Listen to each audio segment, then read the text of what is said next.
프로그램에서는요, 실제로 미국 트럼프 대통령이 이 살 종목을 예측하는 프로그램이 아닙니다. 이 한 주간의 미국 트럼프 대통령의 트위터에 관련돼서 이 주요 인사들의 코멘트 그리고 여기에 관련된 이제 투자의 굿 아이디어를 좀 알아보는 그런 프로그램입니다. 자, 먼저 한 주간 트럼프 대통령의 주요 인사들의 행보에 대해서 먼저 알아보도록 하겠습니다. 자, 지난 한 주 동안 사실 이 미국 증시는 미중 무역 협상 불안감으로 좀 밀리는 흐름이 지속됐었습니다. 이 금요일에 비농업, 논팜 고용자 수가 서프라이즈로 나오면서 증시가 좀 반전을 했는데 역시 트럼프 대통령 이때를 놓치질 않았습니다. 미국 증시 신고가에서 주로 맞춰서 트윗을 좀 날렸는데 이 트윗을 한번 보시겠습니다. 자, 트윗을 보시면요. 지금 이렇게 좀 고용 지표가 나오자마자 환호의 트윗을 보냈네요. 그리고 내내 좀 바쁜 한 주를 보낸 트럼프 대통령입니다. 이 고용 지표 자체가 상당히 좋게 나온 상황에서 지수는 반등을 했는데 이제 미중 무역 협상에서 15일 추가 관세부가 논란이 되고 있습니다. 자, 지금 이어서 다음 트윗을 한번 볼게요. 이 북미 자유 무역 협정 나프타를 대체할 새로운 협정입니다. USMCA 협정을 체결했는데 이 체결이 좀 상당히 미국에 유리하게 된 것이다. 라고 얘기를 하면서 하원을 장악하고 있는 민주당 낸시 펠로시에 대해서 빨리 이 협정을 비준하라라고 지금 압박을 하고 있습니다. 그래서 지금 현재 고용 지표는 좋게 나온 상황에서 지수는 반등을 했는데 이제 미중 무역 협상에서 15일 추가 관세부가 논란이 되고 있습니다. 자, 우리 이제 스타님들께 좀 여쭤봐야 될 것 같네요. 김본 스타님, 네. 이미 월요일 설톡 시간에 말씀해 주셨어요. 네. USMCA에서 타결할 거고 중국과는 관세 유예를 하면서 휴전한 상태로 EU와 남미를 압박할 것이다 라고 하셨었습니다. 근데 아직도 그 의견이 좀 같으신 건가요? 그렇게 되면 좀 미국 증시 나스닥 선물 대응까지 좀 말씀 들어볼게요. 네, 일단은 네. 뭐 생각은 같습니다. 아직도 같은데요. 일단 뭐 확률상 보세요. 협정을 깨요. 깨면 지수 밀리겠죠. 네. 지수 밀리고 그러면 그러면 미 연준이 금리를 내려주면 좋은데 미 연준이 이미 공언했잖아요. 제가 미 연준이 지난번에 금리 인하하면서 했던 코멘트가 트럼프를 오히려 압박한 거다, 미 연준이. 우리 이제 금리 안 내릴 거니까 너 미중 무협상 잘 생각해. 요거거든요. 네. 그거라고 제가 얘기를 드렸잖아요. 그 상태에서 지금 현재 그럼 트럼프 대통령은 미중 무협상을 깨면은 대응 카드가 없어요. 카드가 없기 때문에 네네. 지수가 무너졌을 때 대응할 수 있는 카드가 없기 때문에요. 그래서 저한테 깨기는 좀 쉽지 않다. 그럼 두 번째 유예할 가능성. 유예가 현실적인 거죠. 네, 그 협상을 타결하자니 어중간하게 타결하면은 이걸 미 대선 그렇죠. 재선에는 미 좀 대선까지 못 가져가요. 이 이슈를 미 대선까지 가져가야 되는데 네네. 그러니까 미 대선 직전에 이걸 빵 터트려서 나 봐. 나 이 정도야. 뭐 이렇게 해야 네. 되는데 그게 아니잖아요. 그래서 그런 상황이기 때문에 일단 좀 유예할 가능성이 높지 않나. 그 낸시 펠로시 및 민주당에서도 민주당 압박하는 트윗을 날렸어요. 네. 실제로 날렸는데 저는 좀 어이가 없는 게 낸시 펠로시 민주당에서 이 협정 좋아해요. 오. 빨리 하고 싶어요. 네네. 근데 마치 트럼프 대통령은 트윗을 날리면서 민주당은 이거 반대했었어. 내가 하려고 했던 거야. 네네. 이걸 지금 강조하고 싶었던 것 같고요. 이거 초당적인 비준 의사를 민주당에서 표했습니다. 네. 노동자들한테 유리한 거기 때문에 노동계 입장에 좀 유리한 협정이었고요. USMCA가 뭐의 약자냐면 USA 미국, M 멕시코, CA 캐나다. 근데 미국 맨 앞이네요. 일단은 네. 일단은 주로 협정 내용이 뭐냐면 멕시코 자동차 공장 비용이 증가 시켜버리는 거예요. 그러니까 네. 멕시코가 자동차 공장, 그러니까 미국에 있는 자동차 회사들이 멕시코에 자동차 공장 만들었을 때 비용 자체를 증가시켜버리니까 그쪽에 멕시코에다 굳이 공장을 놓지 않으려고 하는 그런 걸 유도하는 그런 협상이었고요. 네. 제약업계는 좀 불만 많을 거예요. 원래 이거 10년 버락 오바마 대통령 때 나프타 협정에서 7년으로 특허를 잡아놨었는데 네. 그거 고쳐달라고 했는데 이번에 그냥 안 고치고 그냥 넘어갔거든요. 그래서 제가 봤을 때는 제약업계는 지금 엄청나게 불만이 쌓여있을 겁니다. 근데 미중 무역협상 농민에는 좋겠어요. 농민이나 제조업 그러니까 하시는 노동자들한테 분들한테. 유리했던 거죠. 네. 그게 사실 이게 민주당이 원하는 거예요. 오. 예, 그 민주당이 원하는 걸 자기가 해놓고 자기가 그걸 몰래 가져와서 한 거죠. 그렇죠. 하고 나서 네. 민주당 너네 왜 빨리 비주도 안 해? 식으로 이렇게 얘기하는 네네.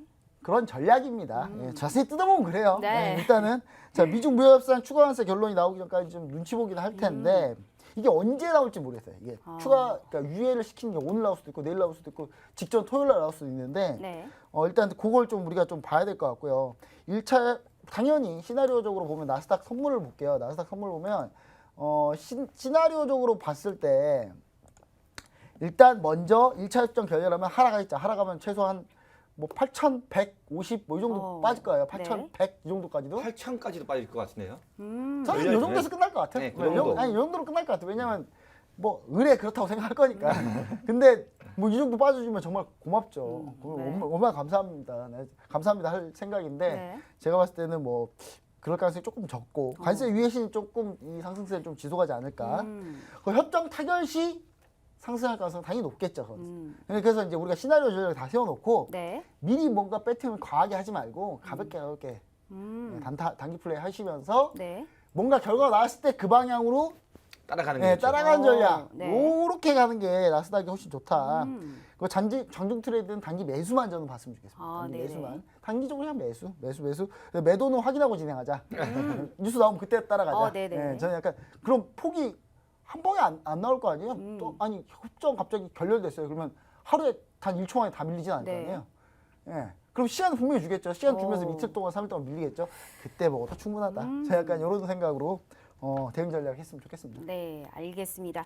그럼 우리 리치스타님께서는 나스닥 선물 투자 전략 좀 어떻게 보세요? 오늘 좀 비슷하신 것 같은데 보시는 이 네, 포지션이. 일단은 왜냐면은 김모스타랑 저랑 보는 눈이 좀 비슷해서 네. 워낙에 같이 방송을 많이 하다 보니까 네. 보는 것도 비슷해요. 어. 일단은 저는 이렇게 생각하겠습니다. 이제 그 USMCA 타결됐죠. 네. 합의를 했는데 일단 문제는 시점이 너무 절묘해요. 이 얘기는 무엇이냐, 이 얘기가 무엇이냐가 중요한데 네. 제가 봤을 땐 그래요. 아, 중국을 좀 더 압박을 시키고자 이거를 지금 하지 않았나 이런 생각이 들어요. 왜냐면은 뭘 좀 하나 해놓고 네. 얘는 좀 더 압박하는 거죠. 어쨌든 미중 무역 분쟁 자체가 분명히 타결은 될 겁니다. 타결은 되는데 제가 그랬죠. 시간이 좀 걸릴 것이다. 그리고 중간에 마찰음이 많이 생길 수밖에 없다. 네. 근데 지금 이제 관세를 하나 마냐 요건데 일단은 제가 봤을 때는 유예 가능성이 좀 더 높긴 한데 한 번 겁을 주지 않을까 생각됩니다. 이제 내일하고 모레가 있지 않습니까? 네. 아직 15일 되려면 내일하고 모레장이 있는데 내일하고 모레장 사이에 한번 이슈적으로 또는 그렇죠. 트럼프 네네. 트윗으로라도 한번 조금 공포감을 좀 심어주지 않을까 이렇게 생각됩니다. 그렇기 때문에 일단 단기적으로 저는 봤을 때 단기적으로 그런 이슈가 좀 나오면서 잠깐 조정을 받았다가 그리고 안 다음에 다시 반등을 하거나 조정을 받았다가 반등하거나 뭐 이런 모양새가 나올 것 같은데 일단은 이번 주 15일이 굉장히 중요하겠죠. 네네. 근데 유예시킬 가능성이 솔직히 높기는 해요. 하지만은 그렇게 높지는 않다라고 봐요. 왜냐면은 한 60대 40 유예시킬 확률 60% 그리고 관세를 부과할 확률이 한 40% 이 정도를 바라고 있거든요. 근데 꼭 이렇게 60대 40의 확률일 때 뭐 시장의 분위기 전문가들의 그 펀드 매니저 아니면 또 이제 애널리스트 아니면 이제 마켓 이쪽에서의 비중은 한 7대 3 정도를 보고 있어요. 유예가 7 그리고 관세를 부과시킬 3 이 정도 보이는데 네네. 꼭 이런 것들에서는 꼭 뭐랄까 낮게 나온 확률 쪽으로 체결이 돼버리는 경우가 많더라고요. 특히 그래서 트럼프 집권 때 그런 게 네. 너무 많아요. 트럼프 집권 때 이런 게 너무 많아서 이번에도 그러면은 확률상 낮은 쪽으로 배팅을 해야 되나 이런 생각이 좀 들거든요. 일단은 뭐 그건 확률적인 문제이고요. 제가 봤을 때는 일단 그렇습니다. 만약에 이번에 15일 날 관세를 실질적으로 부과를 한다. 네네. 그렇게 되면은 중국 쪽도 솔직히 가만히 있지는 않습니다. 가만히 있지 않기 때문에 제가 봤을 때는 조금 미중 무역 분쟁 자체가 한층 더 조금 심화되지 않을까. 그래서 15일 날 만약에 관세를 부과시킨다? 일단은 그때는 매도로 무조건 따라가야겠죠. 그리고 15일 날 관세를 유예를 시킨다. 그러면 그때부터는 시장을 네. 매수 쪽, 눌림시 매수 쪽으로 따라가는 게 맞겠죠. 그래서 일단은 딱 그거밖에 없습니다. 이 이슈에 따라서 시장의 방향성이 그냥 그대로 간다고 보시면 될 것 같습니다. 방금 김문수타 말씀한 것처럼 네. 시장이 관세를 유예시키면은 당연히 지수는 좀 상승할 수밖에 없을 것 같고 그리고 시장 관세를 이제 부과하게 된다면은 시장은 네. 하락 쪽으로 배팅이 될 수밖에 없습니다. 뭐 일단은 아직 근데 불확실성이 좀 그쵸. 지속되고 있다는 거겠죠. 불확실성은 아직 지속되고 있고 그리고 이제 저도 이제 USMCA 이게 좀 너무 절묘한 타이밍에 체결을 했다는 게 네. 이게 조금 약간 의심스러워요. 그러다 보니까 설마 이번에 관세를 진짜 부과하려고 하는 건가? 왜냐하면 뭘 하나 해놓고 한 다음에 네. 패더라도 여론 같은 게 이제 자기한테 안 좋아지진 않거든요. 네. 그렇기 때문에 그 부분을 좀 노리면서 제가 봤을 때는 관세가 부과될 수도 있을 수도 있겠구나라는 걸 조금 유념하신 것도 좀 필요하다고 생각됩니다. 네, 알겠습니다.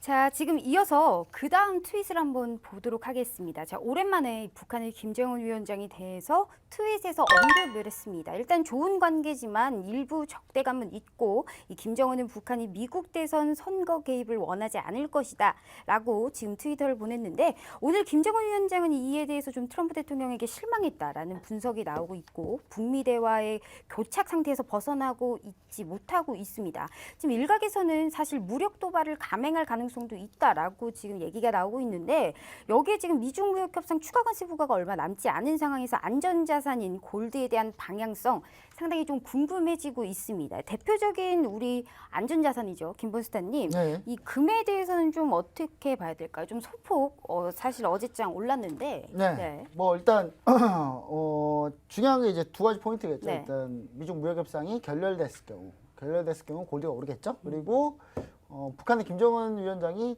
미사일을 쏘려고 하는데 그 타이밍이 언제냐?